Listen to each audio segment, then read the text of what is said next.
continuons dans notre série de prédications dans les Proverbes. Et aujourd'hui, nous en arrivons à un sujet très intéressant, l'argent. Ou plutôt, la sagesse et l'argent. Bon, thématique très, très intéressante. Alors, qu'est-ce que ça veut dire, sagesse et argent ? Si on parle d'investissement sage, ça veut dire qu'on a fait des investissements profitables, mais évidemment légaux. Ou est-ce qu'il s'agit de la sagesse dans ses dépenses, c'est-à-dire la prudence, faire en sorte de ne pas gaspiller ni perdre de l'argent. Alors, ce sont de bonnes choses, et il y a des versets qui en parlent, bien sûr, mais là, les proverbes regardent l'argent sous un angle un petit peu différent, je pense. Et on va regarder un certain nombre de passages dans les proverbes et des passages liés à ces passages qui sont ailleurs dans les Bibles, mais tous ont des choses à nous apprendre par rapport à l'argent et son utilisation. Alors, on va commencer en regardant une première paire de versets. Proverbe 3, les versets 9 et 10. « Honore l'Éternel en lui donnant une part de tes biens et en lui offrant les prémices de tous tes revenus. Alors tes greniers regorgeront de nourriture et tes cuves déborderont de vin. » Intéressant. Donner une part de nos biens, c'est honorer le Seigneur. D'ailleurs, souvent à la collecte, on entend l'expression « louons le Seigneur par nos dons ». Et je trouve que c'est très bien dit.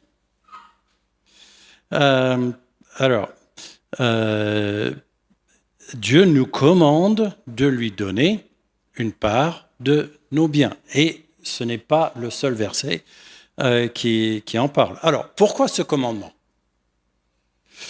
Est-ce que Dieu manque de moyens ? Il doit nous mettre pression pour qu'on donne ? Bon, évidemment que non. Alors, il y a plein de raisons. Je vais vous en donner déjà deux.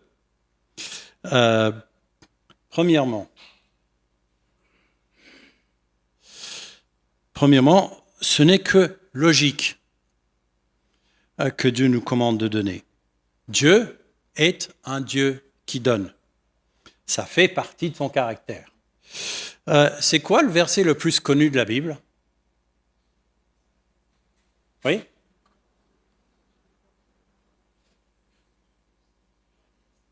Bon nombre pensent que le verset le plus connu, c'est Jean 3,16. Dieu a tant aimé le monde qu'il a donné. Bon, là, il n'est pas question, bien sûr, de don d'argent, mais plutôt de don de soi. Mais toujours est-il, Dieu est un Dieu qui donne. Et Dieu veut que nous ayons un caractère comme lui, ou plus précisément comme Jésus. Comme Dieu est un Dieu qui donne, c'est logique, c'est normal que Dieu veuille que nous, les chrétiens, donnions. Alors, une autre raison. Dieu nous commande de donner parce que ça nous fait du bien de donner. Acte 20, 35, souvenons-nous de ce que le Seigneur lui-même a dit. Il y a plus de bonheur de donner à donner qu'à recevoir. Ça donne du bonheur de donner. Ça me fait chaud au cœur de voir le visage de mes petites filles quand on leur offre quelque chose. Ce ne serait pas pareil pour vous. Et même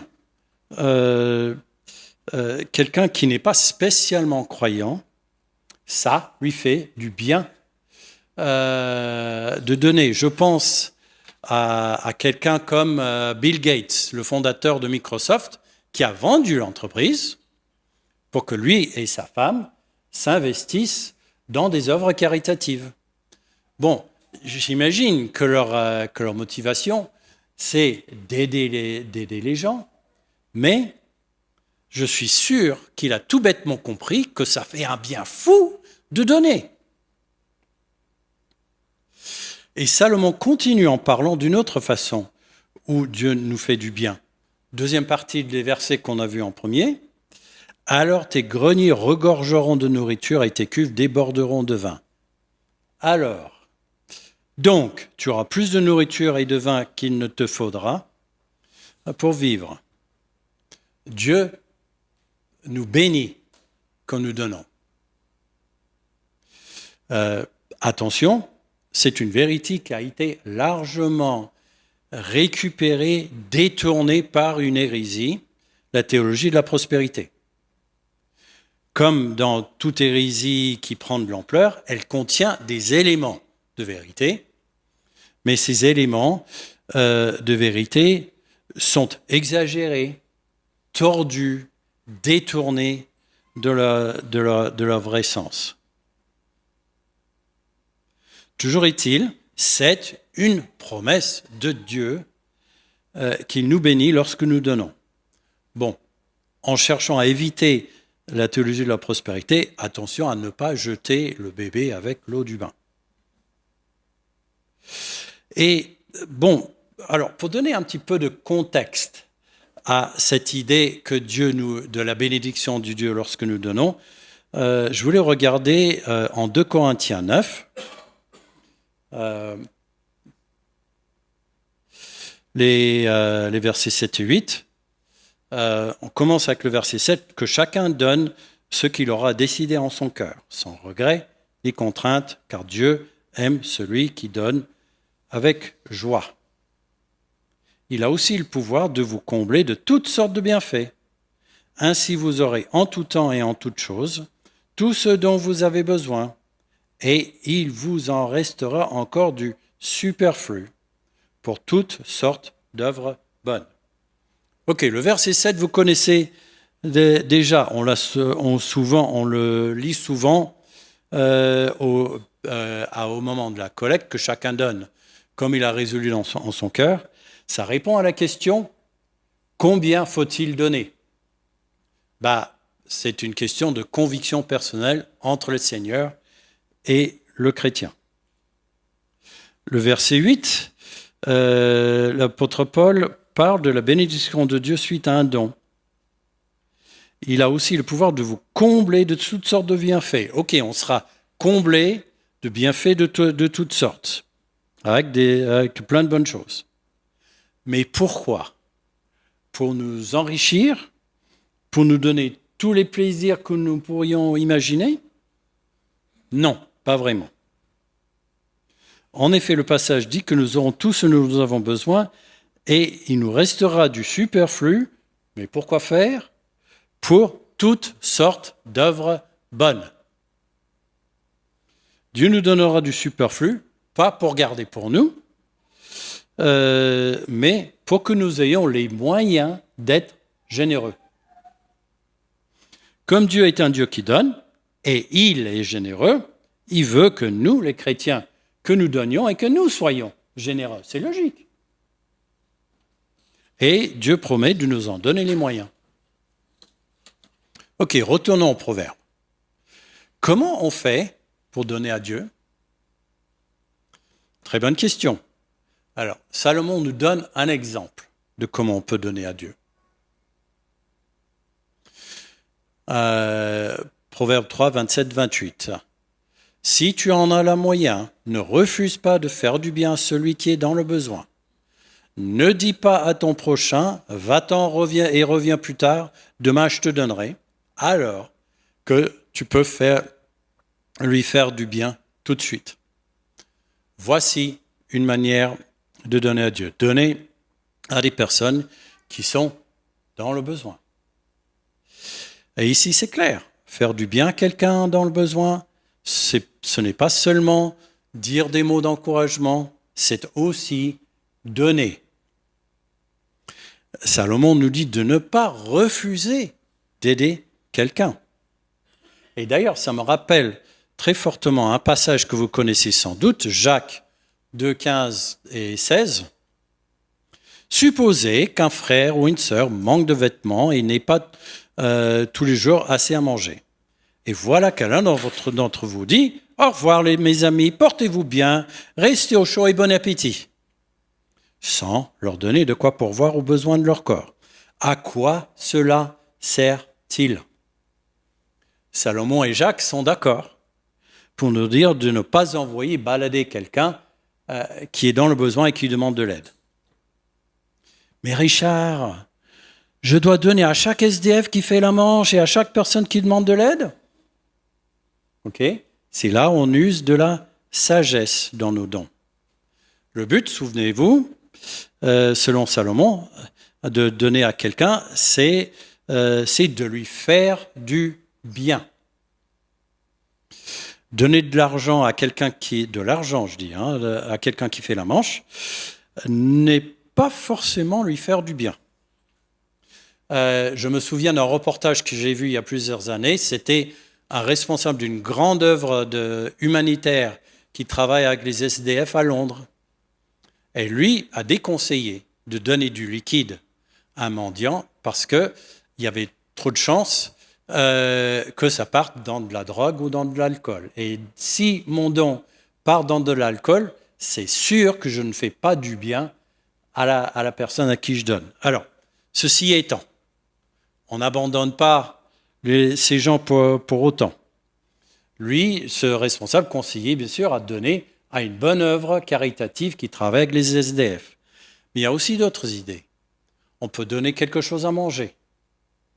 On peut carrément inviter la personne avec nous au restaurant et lui payer un repas.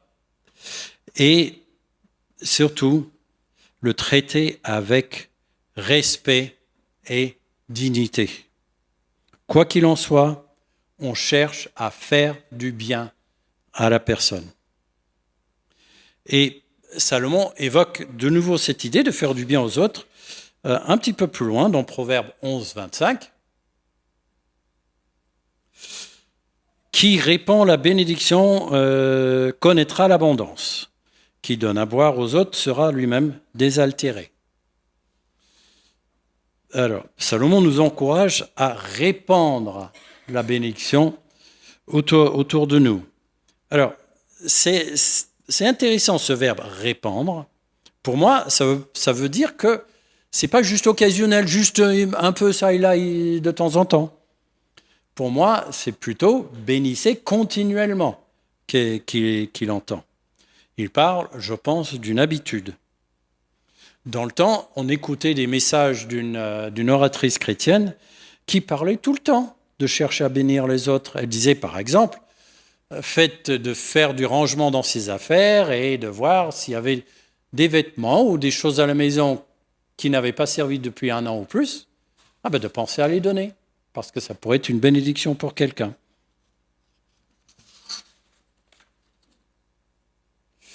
Et le fait de bénir les autres autour de nous, c'est accompagné d'une promesse. Celui qui donne à boire sera désaltéré. On croirait presque entendre Jésus, hein ? Nous cherchons à combler le besoin des autres et nos besoins seront comblés. Mais il y a plus. Celui qui cherche à bénir les autres connaîtra l'abondance.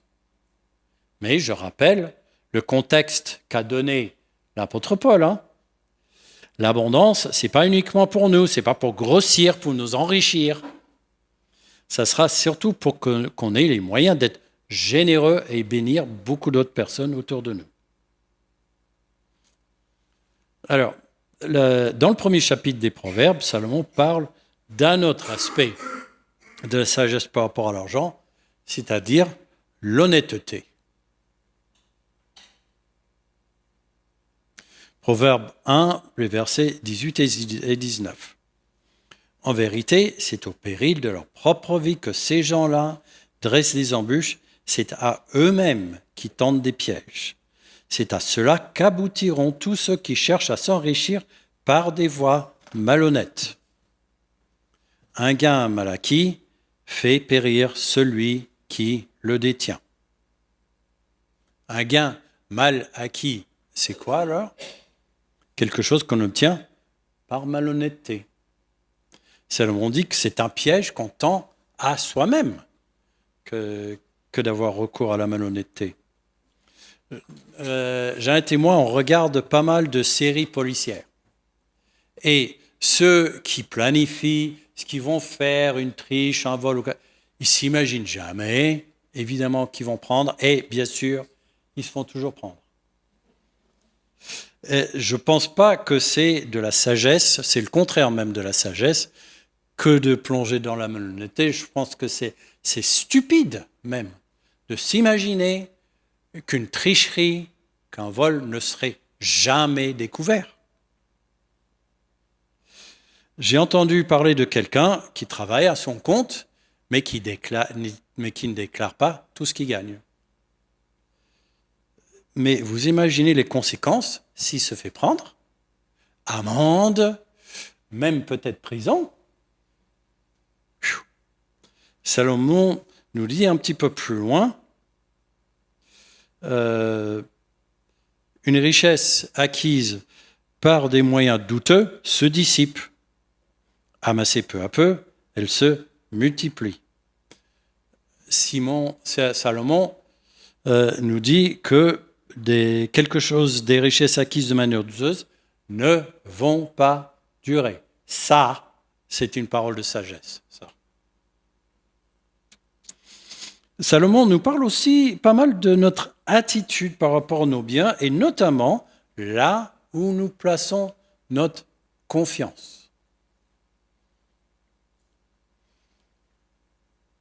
Proverbe 11, 28, « Ceux qui se confient dans leur richesse tomberont, mais les justes s'épanouiront comme la frondaison nouvelle. » Dieu veut que son peuple place leur confiance en lui et non pas en des choses matérielles. Et évidemment, Jésus a parlé de ça aussi, et c'est très interpellant. Matthieu 6, 24 à 27. Nul ne peut en même temps être au service de deux maîtres, car ou bien il détestera l'un et aimera l'autre, ou bien il sera dévoué au premier et méprisera le second. Vous ne pouvez pas servir en même temps Dieu et l'argent. Bon, on connaît assez bien ce verset. Alors regardons les versets suivants qui sont très intéressants. Versets 25 et 26. « C'est pourquoi je vous dis, ne vous inquiétez pas. » Prochaine page.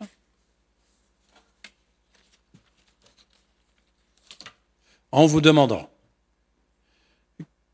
qu'allons-nous manger ou boire? Avec quoi allons-nous nous habiller? La vie ne vaut-elle pas bien plus que la nourriture et le corps ne vaut-il pas bien plus que les habits? Voyez ces oiseaux qui volent dans les airs. Ils ne sèment ni ne moissonnent. Ils n'amassent pas de provisions dans les greniers. Et votre Père céleste les nourrit. N'avez-vous pas bien plus de valeur qu'eux? Ne pensez-vous pas que mettre notre confiance en notre compte en banque, en notre salaire, soit une manière de servir l'argent dans le fond? Le dernier passage que je vous avais partagé, c'est une prière que vous avez peut-être déjà vue. C'est très intéressant. Proverbe 30, les versets 7 à 9. Éternel, je te demande deux choses. Ne me les refuse pas avant que je meure. Garde-moi de la fausseté et du mensonge. Ne me donne ni pauvreté, ni richesse.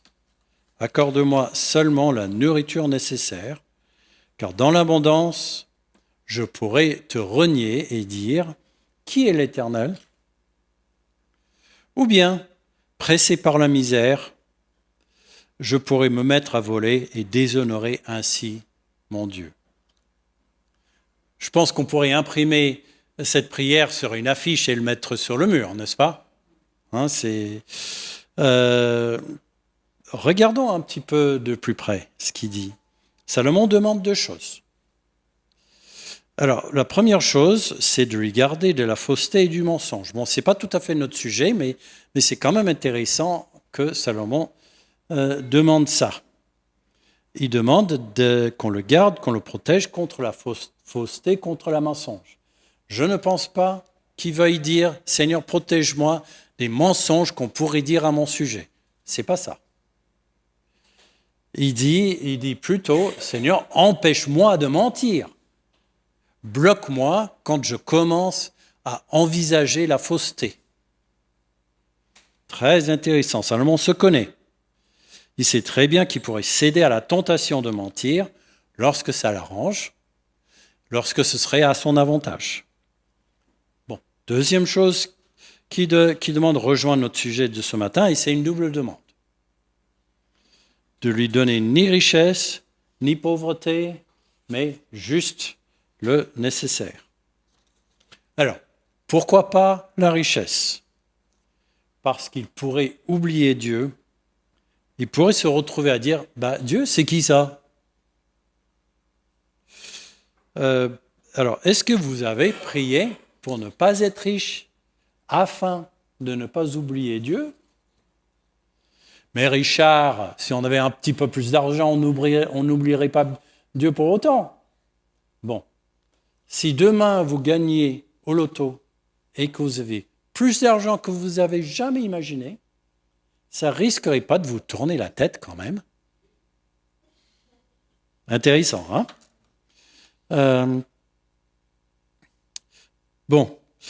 Salomon demande de ne pas être pauvre non plus. Alors là, on serait plus d'accord pour prier ça, hein? Mais peut-être pas pour les mêmes raisons que cite Salomon. Il demande juste le nécessaire afin de ne pas avoir recours au vol, ce qui déshonorerait Dieu. Moi, j'aurais plutôt tendance à prier de ne pas être pauvre parce que j'ai envie d'avoir un peu de confort dans ma vie. Mais il semblerait que ce qui intéresse Salomon le plus, c'est honorer Dieu. Déjà, il a parlé d'honorer Dieu en donnant une part de ses biens. Et là, ne pas déshonorer Dieu en l'oubliant ou en se mettant au vol. Bon, récapitulons. Salomon nous donne plein de paroles de sagesse par rapport à nos biens matériels, par rapport à notre argent. Et je retiens 3 grandes consignes parmi les choses que nous avons vues ce matin. Il dit d'aider, de bénir les autres, notamment par nos dons. Il dit de ne pas gagner de l'argent par les moyens malhonnêtes. Ce serait bête parce qu'on peut facilement se faire prendre et les conséquences sont lourdes. Et finalement, et je pense que c'est le plus important pour moi, de mettre notre confiance en Dieu et non pas en notre compte en banque, en notre salaire, à nos moyens financiers. Prions. Seigneur, aide-nous à suivre ces différents enseignements, ces différentes paroles de sagesse par rapport à l'argent et surtout, aide-nous à te faire confiance, à placer notre confiance en toi plutôt que dans notre situation financière. Amen.